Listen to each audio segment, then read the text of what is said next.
Now turn to Part 1. Part 1.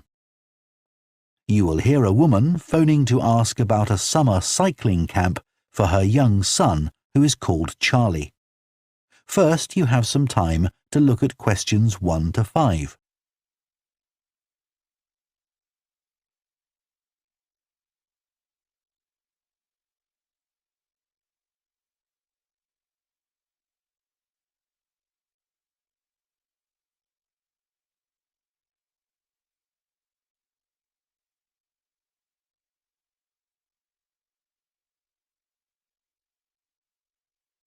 Now listen carefully and answer questions 1 to 5. Hello, Junior Cycle Camp. Jake speaking. Hi, I'm calling for some information about the cycle camp. I'm thinking of sending my son. Great. Well, it's held every weekday morning over the summer vacation, and we focus on basic cycling skills and safety. We have 8 levels for children from 3 years upwards. How old's your son? Charlie, he's 7. He can ride a bike, but he needs a little more training before he's safe to go on the road. He'd probably be best in level 5. They start off practicing on the site here, and we aim to get them riding on the road. But first, they're taken to ride in the park, away from the traffic. Right. And can you tell me a bit about the instructors? Well, all our staff wear different colored shirts. So we have 3 supervisors, and they have red shirts. They support the instructors, and they also stand in for me if I'm not around. Then the instructors themselves are in blue shirts, and one of these is responsible for each class. Okay. In order to be accepted, all our instructors have to submit a reference from someone who's seen them work with children. Like if they've worked as a babysitter, for example. Then they have to complete our training course, including how to do lesson plans and generally care for the well-being of the kids in their class. They do a great job, I have to say. Right. And tell me a bit about the classes.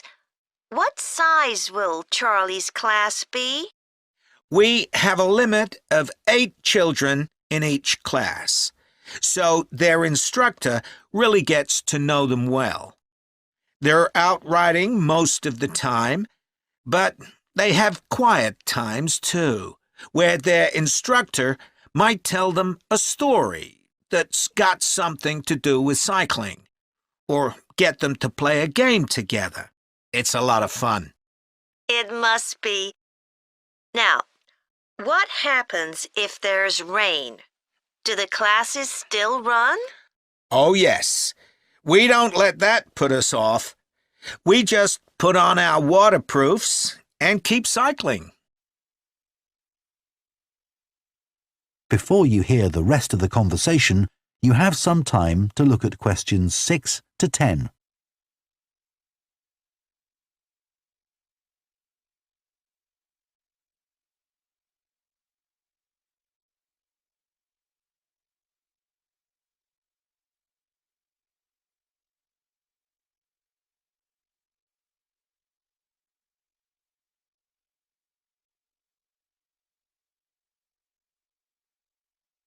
Now listen and answer questions 6 to 10. And is there anything special Charlie should bring along with him? Well, maybe some spare clothes, especially if the weather's not so good. And a snack for break time? How about a drink? No, we'll provide that. And make sure he has shoes, not sandals. Sure. And just at present, Charlie has to take medication every few hours, so I'll make sure he has that. Absolutely. Just give us details of when he has to take it, and we'll make sure he does. Thanks. Now, there are a few things you should know about day 1 of the camp. The classes normally start at 9:30 every morning, but on day 1, you should aim to get Charlie here by 9:20. The finishing time will be 12:30 as usual. We need the additional time because there are a few extra things to do. The most important is that we have a very careful check to make sure that every child's helmet fits properly. If it doesn't fit, we'll try to adjust it, or we'll find him another one. But he must wear it all the time he's on the bike. Of course. Then, after that, all the instructors will be waiting to meet their classes, and they'll meet up in the tent. You can't miss it, and each instructor will take their class away and get started. Okay, well, that all sounds good. Now, can you tell me how much the camp costs a week? $199. We've managed to keep the price more or less the same as last year. It was $190 then. But the places are filling up quite quickly. Right. Okay, well, I'd like to book for the... That is the end of Part 1. You now have half a minute to check your answers to Part 1.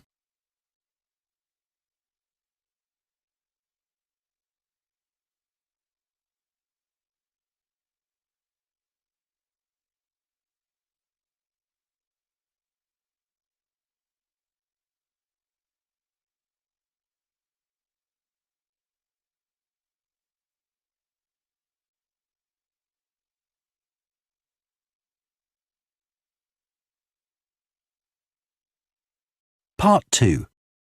You will hear a recruitment officer called Megan Baker giving a talk at a jobs fair about opportunities for those interested in the food and agriculture sectors. First, you have some time to look at questions 11 to 14.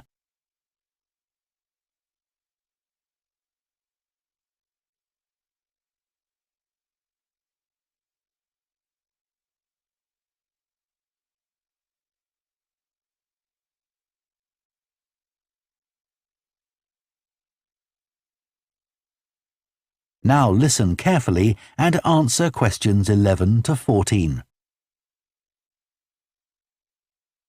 Hello everyone, my name's Megan Baker and I'm a recruitment consultant at AVT Recruitment Specialists. Now, our company specialises in positions that involve working in the agriculture and horticulture sectors, so that's fresh food production, garden and park maintenance and so on. And these sectors do provide some very special career opportunities.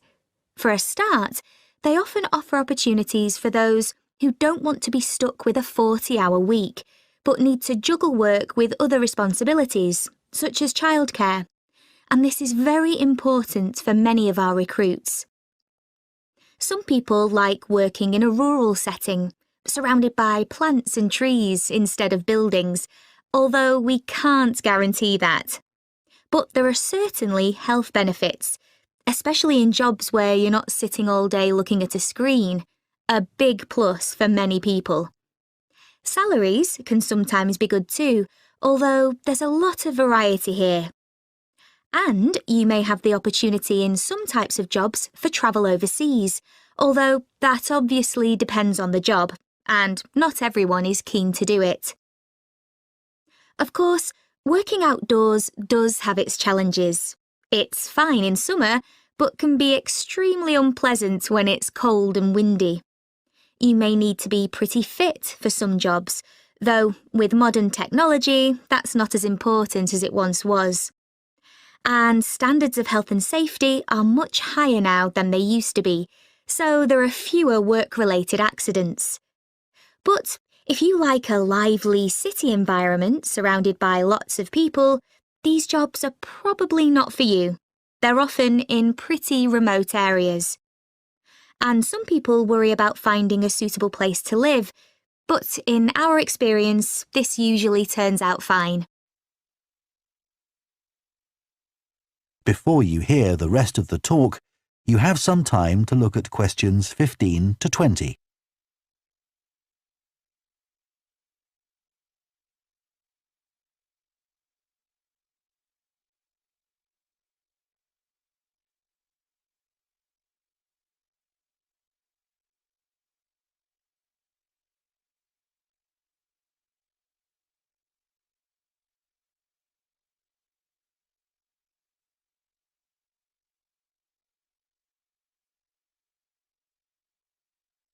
Now listen and answer questions 15 to 20.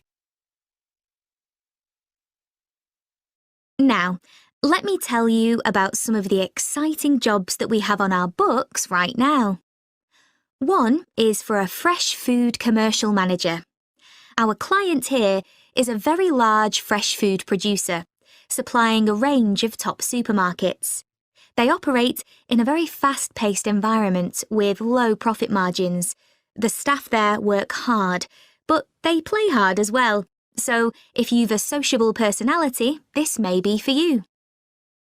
We have an exciting post as an agronomist, advising farmers on issues such as crop nutrition, protection against pests, and the latest legislation on farming and agricultural practices.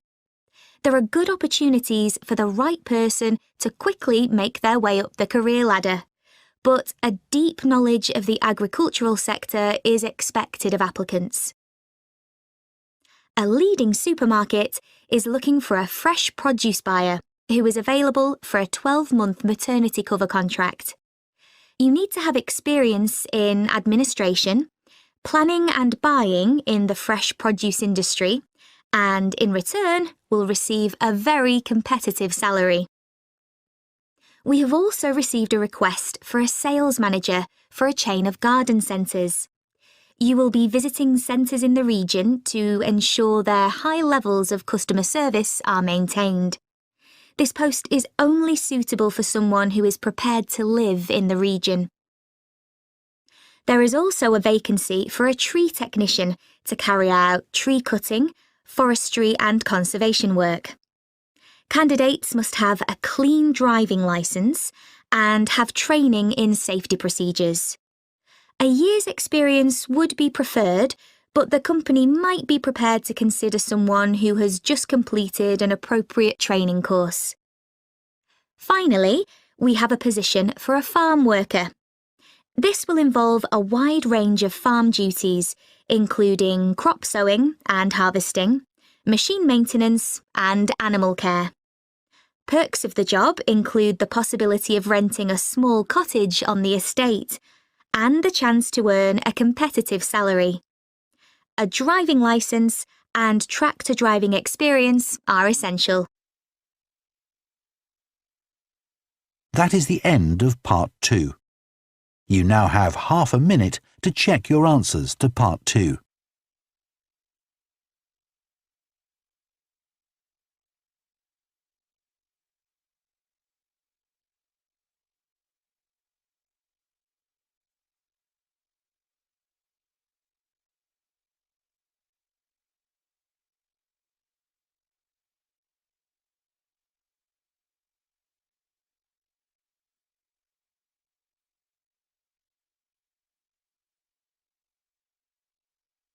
Part 3.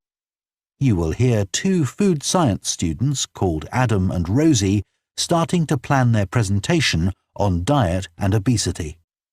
First, you have some time to look at questions 21 to 24.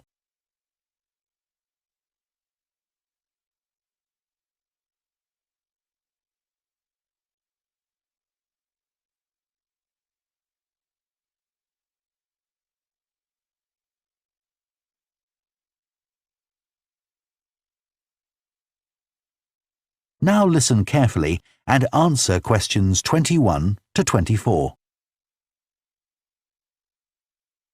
OK, Rosie, shall we try to get some ideas together for our presentation on diet and obesity? Sure. I can talk about the experiment I did to see if people can tell the difference between real sugar and artificial sweeteners. Where you gave people drinks with either sugar or artificial sweeteners, and they had to say which they thought it was? Yeah, it took me ages to decide exactly how I'd organise it, especially how I could make sure that people didn't know which drink I was giving them. It was hard to keep track of it all, especially as I had so many people doing it. I had to make sure I kept a proper record of what each person had had.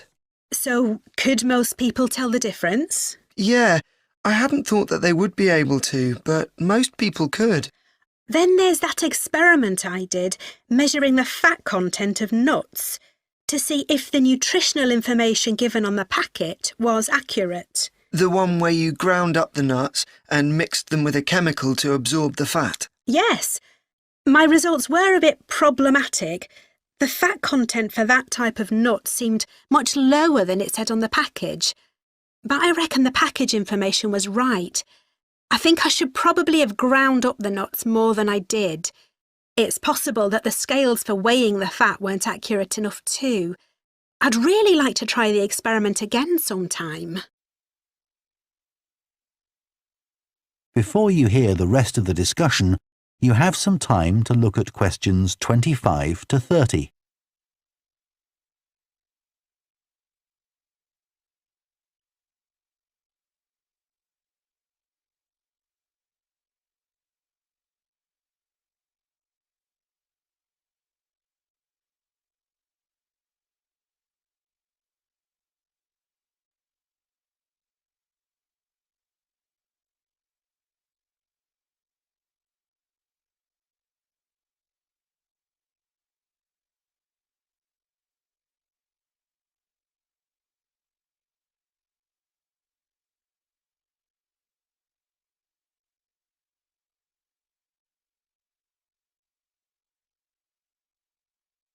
Now listen and answer questions 25 to 30. So, what can we say about helping people to lose weight? There's a lot we could say about what restaurants could do to reduce obesity. I read that the items at the start of a menu and the items at the end of a menu are much more likely to be chosen than the items in the middle. So, if you put the low-calorie items at the beginning and end of the menu, people will probably go for the food with fewer calories without even realising what they're doing. I think food manufacturers could do more to encourage healthy eating. How? Well, when manufacturers put calorie counts of a food on the label, they're sometimes really confusing, and I suspect they do it on purpose, because food that's high in calories tastes better, and so they'll sell more. Yeah, so if you look at the amount of calories in a pizza, they'll give you the calories per quarter pizza, and you think, oh, that's not too bad. But who's going to eat a quarter pizza? Exactly. I suppose another approach to this problem is to get people to exercise more. Right. In England, the current guidelines offer at least 30 minutes of brisk walking 5 days a week. Now, when you ask them, about 40% of men and 30% of women say they do this. But when you objectively measure the amount of walking they do with motion sensors, you find that only 6% of men and 4% of women do the recommended amount of exercise. So you can see why obesity is growing. So how can people be encouraged to take more exercise? Well, for example, think of the location of stairs in a train station. If people reach the stairs before they reach the escalator when they're leaving the station, they're more likely to take the stairs. And if you increase the width of the stairs, you'll get more people using them at the same time.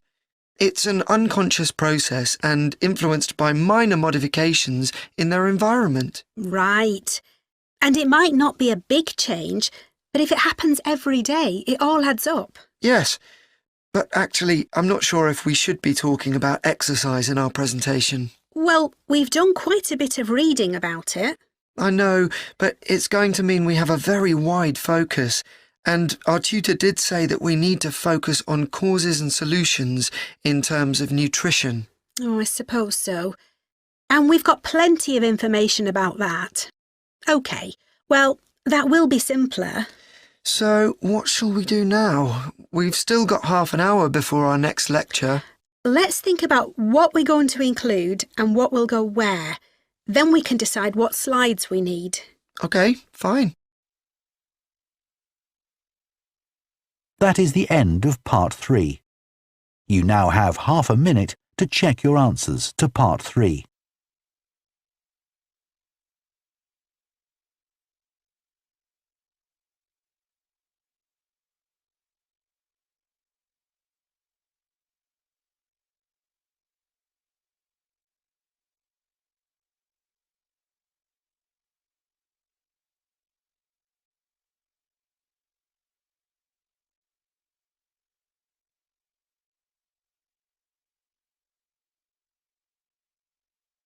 Part 4. You will hear a lecturer on a fashion design course introducing the subject of hand knitting, which involves making things like woolen jumpers and scarves. First, you have some time to look at questions 31 to 40.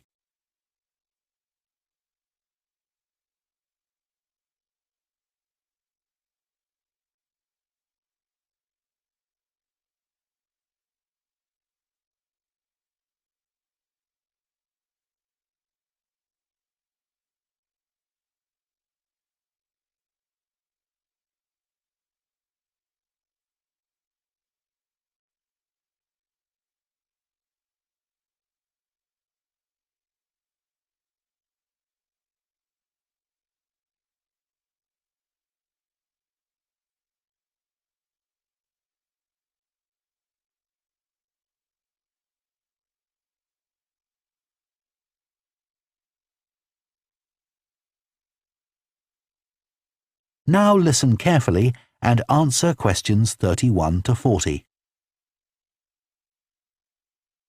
Good morning, everyone. So today we're going to look at an important creative activity, and that's hand knitting. Ancient knitted garments have been found in many different countries, showing that knitting is a global activity with a long history. When someone says the word knitting, we might well picture an elderly person, a grandmother perhaps, sitting by the fire knitting garments for themselves or other members of the family. It's a homely image, but one that may lead you to feel that knitting is an activity of the past. And indeed, during the previous decade, it was one of the skills that was predicted to vanish from everyday life. For although humans have sewn and knitted their own clothing for a very long time, many of these craft-based skills went into decline when industrial machines took over, mainly because they were no longer passed down from one generation to another. However, that's all changing, and interest in knitting classes, in many countries, is actually rising, as more and more people are seeking formal instruction in the skill. With that trend, we're also seeing an increase in the sales figures for knitting equipment. So, why do people want to be taught to knit at a time when a machine can readily do the job for them? The answer is that knitting, as a handicraft, has numerous benefits for those doing it. Let's consider what some of these might be. While many people knitted garments in the past because they couldn't afford to buy clothes, it's still true today that knitting can be helpful if you're experiencing economic hardship. If you have several children who all need warm winter clothes, knitting may save you a lot of money. and the results of knitting your own clothes can be very rewarding, even though the skills you need to get going are really quite basic and the financial outlay is minimal. But the more significant benefits in today's world are to do with well-being. In a world where it's estimated that we spend up to 9 hours a day online, doing something with our hands that is craft-based makes us feel good. It releases us from the stress of a technological, fast-paced life.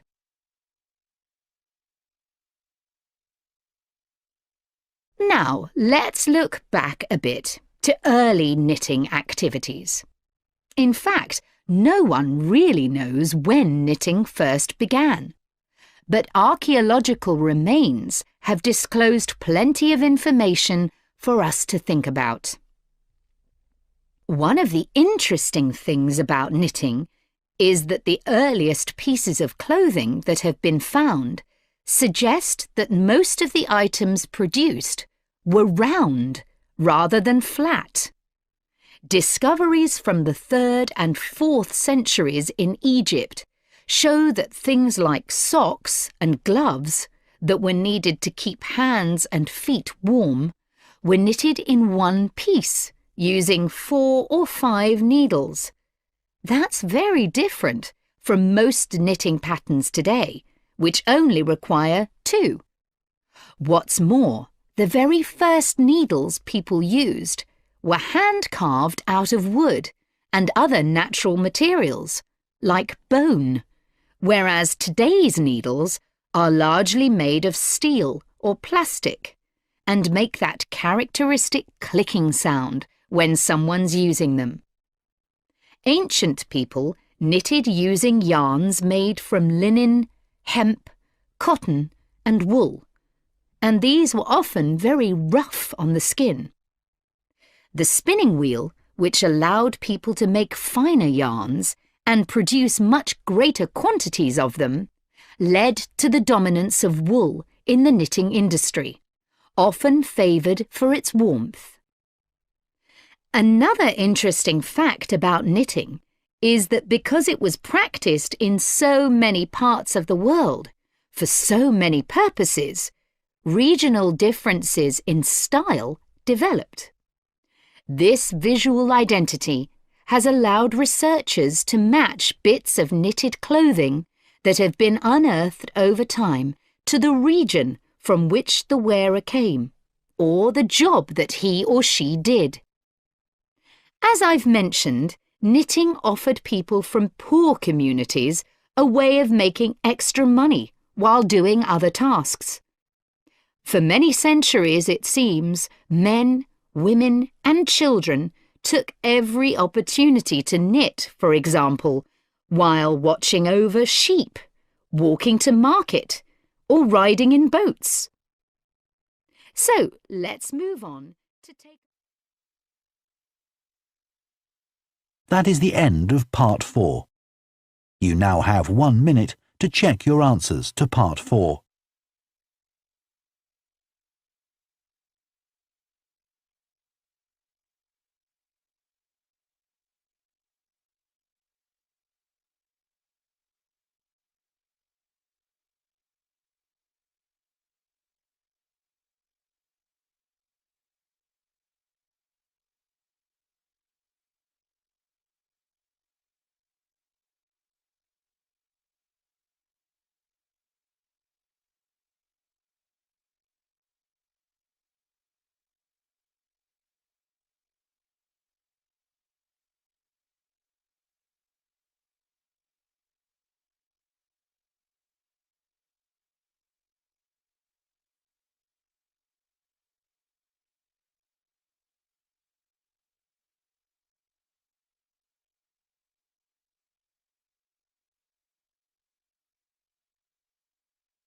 That is the end of the listening test.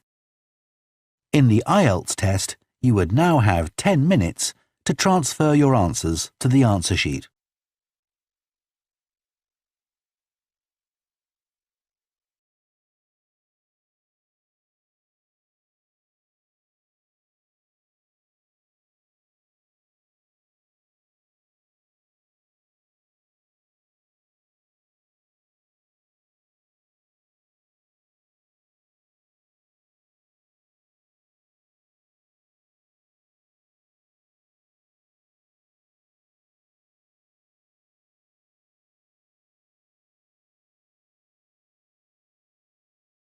In the IELTS test, you would now have 10 minutes to transfer your answers to the answer sheet.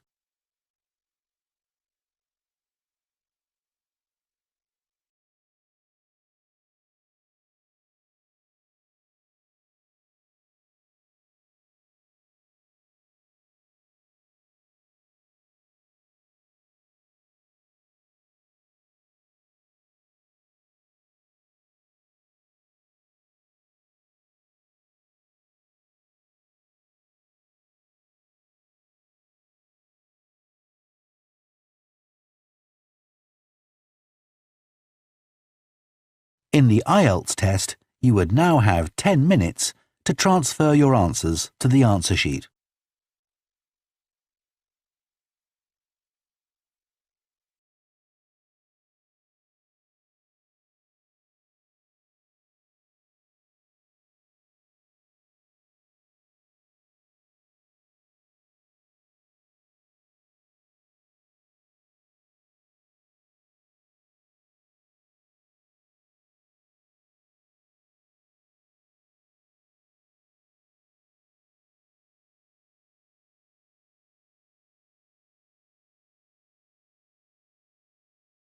In the IELTS test, you would now have 10 minutes to transfer your answers to the answer sheet.